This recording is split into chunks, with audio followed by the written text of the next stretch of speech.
অনেক দিন দেখেছেন আমাকে ফল ফ্রুট খেতে। নবরাত্রি ছিল, তারপরে একাদশী।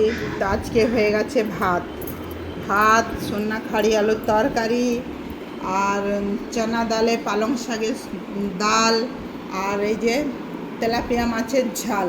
তো আজকে আমরা পেঁয়াজ আর মাছ খাচ্ছি আজ 20-21 দিন পর। তো এই হলো আজকে আমাদের দুপুরের মেনু। আর এই যে গোলুকে ডাল দিয়ে দিয়েছি, না মেখে দিলে তো খাবে না, আপনারা ভালো করেই জানেন। এই যে নে বাবু, ডাল চানা ডাল আর পালং খেয়ে দেখা কেমন লাগছে। নে খা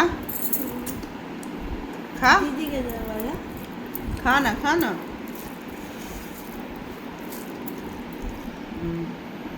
কেমন লাগছে ডাল পালং? হয়েছে। আর এই যে সন্নাখাড়ি, গাছের সন্নাখাড়ি, আর মাছ তেলাপিয়া মাছের পুকুরের মাছ। এই যে খসি সিং খাচ্ছেন। খসি সিং আবার দুটো লঙ্কা নিয়ে বসেছে। অনেকদিন পর আজ মাছ ভাত খাবে খসি সিং। ইয়াম্মি একদম। মাছটা টান সামনে। খসি সিং আবার 3টে মাছ নিয়েছে। গোলু দুটো, আমি দুটো, বাস 3টে মাছ নিয়েছে, শুকনো মাছ বলে। আর এই যে আমি খেয়ে দেখিয়ে দিই।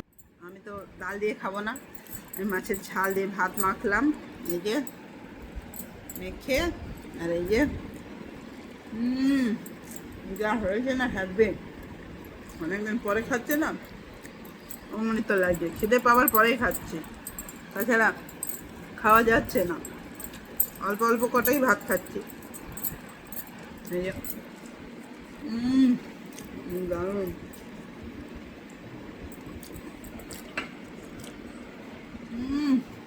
মাছের ঝালটা কেমন হয়েছে রে? বাই বন্ধুরা, বাই বন্ধুরা। ভালো হয়েছে মাছের ঝাল।